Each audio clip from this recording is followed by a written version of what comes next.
You are listening to the Central Indiana Sports Report, episode 157.4, the Combat Sports Report with Hanson Crafton. On this week's edition, Hanson talks about a title fight in Tokyo and an interesting card with some young talent in Louisville, Kentucky. You're listening to the Central Indiana Sports Report with your host, Greg Mengelt. All right, Hanson, we got a monster boxing match on Friday. Inoue is back in action and has people talking. Yes, in a way. I know from times we've talked about boxing, I know you don't particularly like the lower weights. I don't pay as But much attention to the lower weights as I do the yeah, heavyweights. yeah, I know that. But I like all the weights. Any action, I'm for all of it. And to me, in a way, he's one of the most exciting guys. He's probably one of my three favorite fighters right now. Um, he's big time. His nickname's the Monster, and he's every bit of it. He moves up in weight. He's him and Bud Crawford, the only multiple weight uh, unanimous world champions. Finishes everybody early too. He's tough. He's explosive. He's got knockouts over Lewis Neary. He's got knockouts over Stephen Fulton, Paul Butler. His last fight, TJ Donnie, went up in weight, the biggest he's been at, which I think this is probably as big as he's going to go. I think this fight is at 122, 123, I think. Right, Um, junior featherweight. yes. So I think this is as big as he wants to go. I know a lot of people want to see him fight Tank, but I think Tank's just going to be too big for him. This is a guy who started fighting at like 105, and now he's all the way up to 121, been world champion at every weight class he's been in. Like I said, finishes over everybody. He's fighting Ye Joon Kim. Yeah. I mean, he's a good fighter, but I don't I don't see any competition to Inoue. I had a friend actually told me about Inoue. I'd never watched him fight before. And a buddy of mine that we watch all the boxing, we discuss all the boxing. He was like, "Man, you gotta watch this guy. You're gonna have to get up early for his fight." But he was like, you like finishes, you like guys who go for it. He's like, "You gotta watch this guy." And I watched him that fight that he was telling me about. I think that might have been the Luis Butler fight. It was him or Donaire. I think it was Donaire. But I started watching, and I've watched every one of his fights since. I mean, I set an alarm. I get up early, Did you and go I'll back watch. and watch all the other ones too? No, I didn't because it's. I mean, you could get old fights on YouTube, but it's tough to find old boxing fights, especially now that HBO is not around like it used to be. Back when HBO had boxing, you could get on their app, and I mean, you could watch any older fight.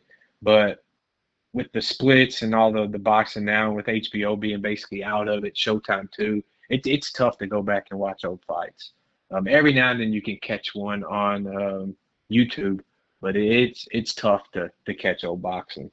Um, I wish I still had a DVR back in those times because then you could.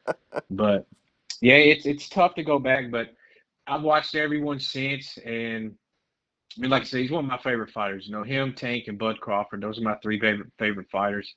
And I really enjoy watching his fights. I get kind of excited for him because it's going to be a fight. In his last fight, he got dropped early. He got dropped in the first round, which you don't see. So like that was interesting, kind of surprising. But then he came back and ended up stopping the guy in the seventh round. Man, he's just like I said, he's one of my favorite fighters. He just goes for it. He's all gas, power in both hands, So we goes to the love body him. really well. Yeah, I mean he's a fighter's fighter, and then I really enjoy watching him fight.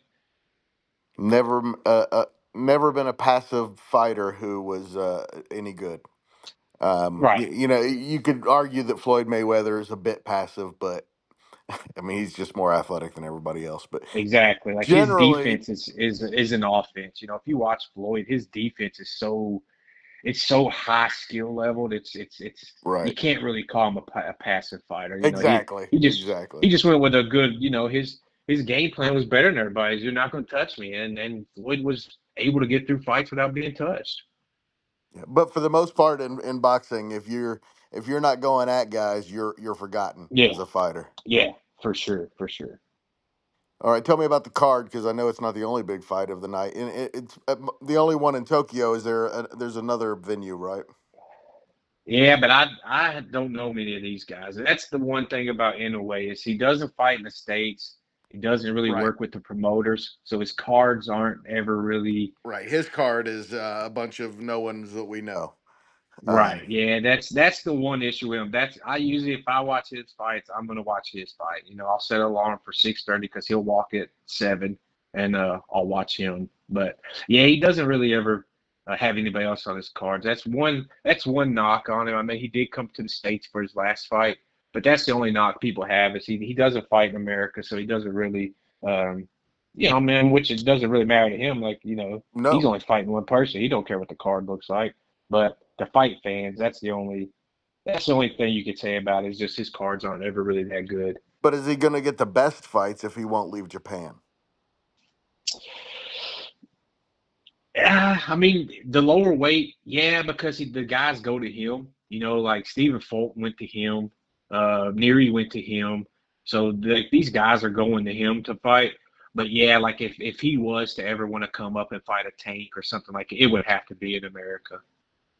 Yeah, I mean, at least you would have to do a one here and one there at the very least. But really big Right, right, right. advantage. I don't know if it's an advantage to be the home boxer, but awfully nice for him to get to fight in his own country, and it For had to be a sure. large payday to get a Korean to come there and fight him. Yeah, I mean he feels that the Tokyo. I think they fight the Tokyo Dome. Yeah, Yeah, he fills that Tokyo Dome up. Either yeah, there or that Iraqi Arena. I really don't know how they yeah. they say it, but they're both in Tokyo. But yeah, he does. You can tell when he fights, the whole crowd's behind him. So Right. I would say he does have a little bit of a home field advantage there. Yeah, I'm not sure how much that matters in boxing, but Yeah, maybe it and matters. and in his fights, I don't think. I mean, yeah, I don't think you're. It don't matter who's cheering. You're not taking his right hand when he lands it. Exactly. It's yeah. You can have a million people cheering for you. That right hand's still gonna knock you down. I can think of about 3 times in the history of boxing where the crowd seemed to make a difference, and that's about it. And Yeah, and it's most of it's those were Muhammad Ali fights. right. So, all right. What's going on in the heavyweight division? Kind of a You stalemate right now. Just waiting on Usyk, the your guy? voice.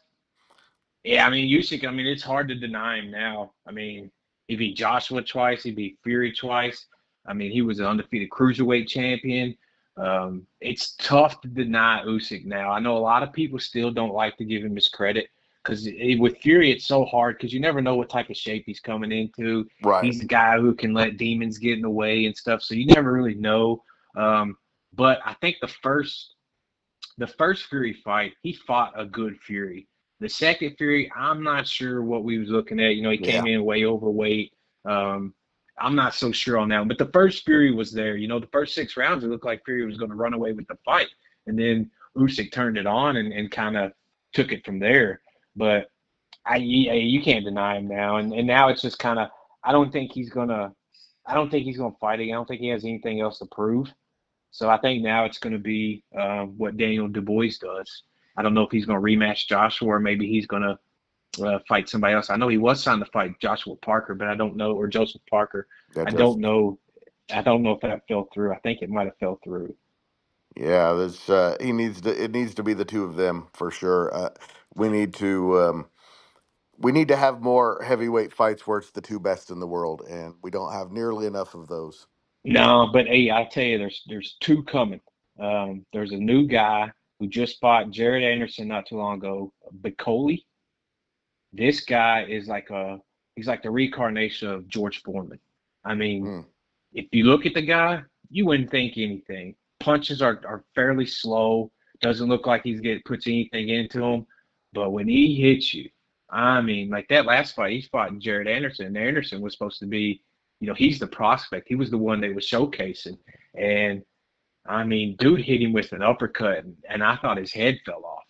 I mean, it just he has power. I mean, so he's going to be one to watch out for. He's got a fight that they just announced.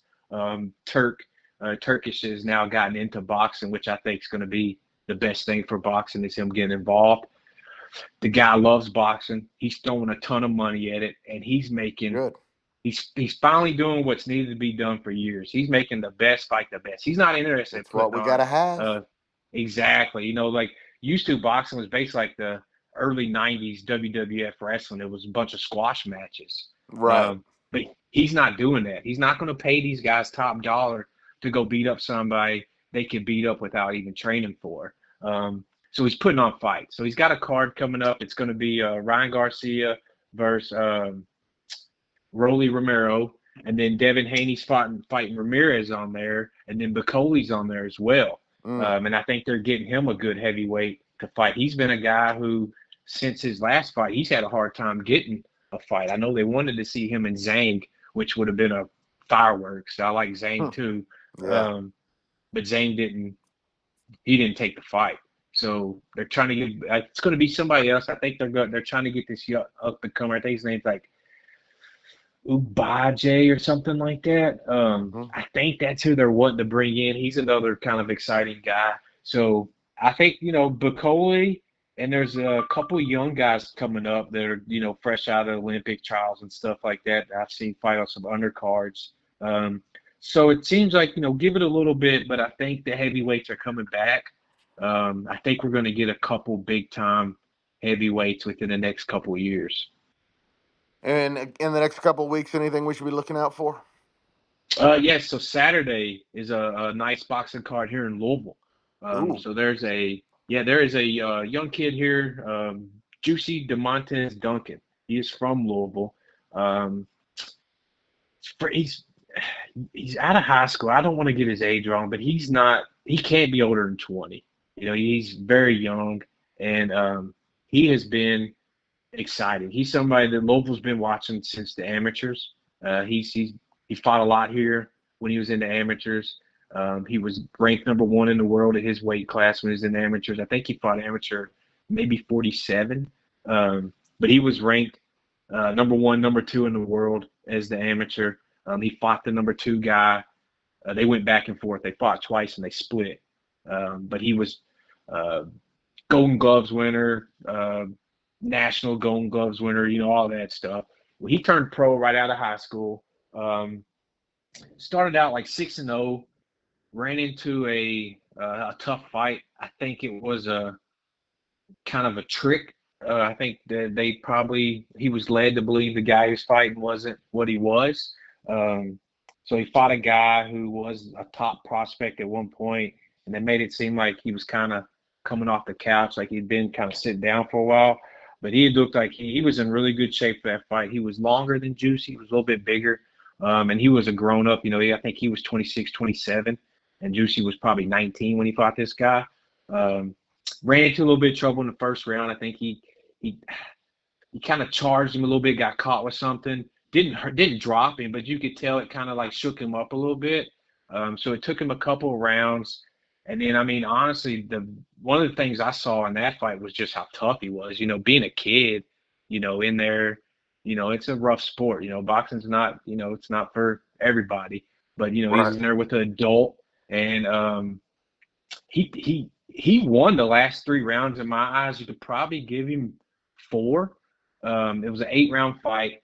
But he definitely was the stronger at the end of the fight. He was coming as the other guy was going. You know what I mean? So Yeah. that showed me something there. He's had 3 fights since. He's won all 3.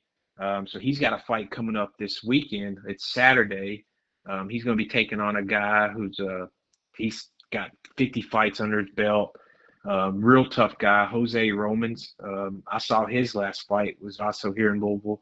He fought an undercard for one of the fights here, and he's a dog. Skill wise, Juicy should win. He's younger, he's more explosive, he's got power, he's quicker, moves better. But the other guy showed toughness. He fought a young kid that was coming up. He was from Southern Kentucky. but he was a prospect coming up, and that kid kind of won the first few rounds and knocked him down a little bit, but he stayed in there, uh, took the fight to the young kid, and he ended up getting the decision. So he's one of those gritty, tough guys. Um, I don't know if his toughness is going to be enough, honestly. I I don't know if he gets past 4 rounds. Juicy's really explosive. He's got big power in both hands. Um, he's a guy who he's in shape. He comes in shape, so he goes forward the whole fight. He's one of those that he's always on that front foot, mixes it up really well. So and I'm a little biased towards him, but I feel like I can take that out and just from watching fights, knowing fights, I think the skill set there's a big gap in the skill set. I don't know if his toughness can close that gap. You know what I mean? Mm-hmm. Yeah. So that's the main fight. Toughness can overcome some things, but it's really hard to overcome a lot of a giant skill gap. Right. Like, Chico Gonzalez, one of my all-time favorites. His toughness could win him some fights, but it couldn't beat Floyd Mayweather. You know what I mean? Right. It's just, and that's just how it goes in boxing. Your toughness, Teddy Atlas used to always say, you, it's always good to have, but you don't ever want to have to win a fight with your toughness. That's right. So, that's how I look at it. So I think that one's going to go to Juicy. And then the co-main event's actually a light heavyweight state championship. It's a guy, Joshua Flores. Haven't watched him fight. I've heard a little bit about him, so I haven't seen him fight. So I'm not gonna, say anything that I'm not gonna be, I don't have credit to say. So I've just heard he's a good fighter. He's fighting Duncan Choi, and I have seen him fight. And boy, Choi's big time too. He's a fun fighter. He's kind of big. He's a big guy for the light heavyweight, and he's got power. And he likes to fight. So his last fight here, it was kind of, you could call it sloppy at times, but I think it was more. I think he knows that he can get to the opponent faster than they can get to him, so he kind of throws himself in the fire a little bit. But it was a really fun fight. I'm talking about, you got two light heavyweights that stood in front of each other and they threw till one of them fell down. And they both were tired and they still were Right. slugging it out. So it was a good fight. Skill wise, I think they kind of threw it out the window. So it'd be interesting to see how Choi, fights this guy. Is it going to be another war? Does he kind of go with a game plan and a skill set? But that's another one that that's pretty much the two main fights on there. But those are two kind of really exciting fights. And then they'll have some other local guys on there. I know there'll be some guys from Jeffersonville. They'll be on there as well. So he usually likes to try to get some local talent on these cards as well. So it'll be a fun night. I usually go to these fights when they have them here in Louisville, and they're always fun times. All right, Hanson, what's your prediction? How long does Inoue and Kim last? Inoue gets him out of there by 6 rounds. All right, you're calling it in the sixth, or you think it'll be even earlier? We'll say in the sixth. We'll call it in the sixth. All right, you heard Hanson. Inoue stops him in the sixth. Thank you so much for your time. Have fun at the event at Louisville. If you're interested, that card in Louisville, Kentucky is at the Delta Center on Saturday. Another note, the Central Indiana Sports Daily Report will be out at 9 a.m. on Friday. We had to move Hanson's Combat Sports Report up a little bit because of the fight being early in Tokyo. Thanks again to Hanson. He's the best. One of my favorite people I've ever worked with. And thank you for listening. Please go like, subscribe, or follow us on SoundCloud, Spotify, Amazon, Apple, or YouTube so you don't miss a single segment. And if you like what you hear, it would be very helpful to us if you would tell a friend about the Central Indiana Sports Report.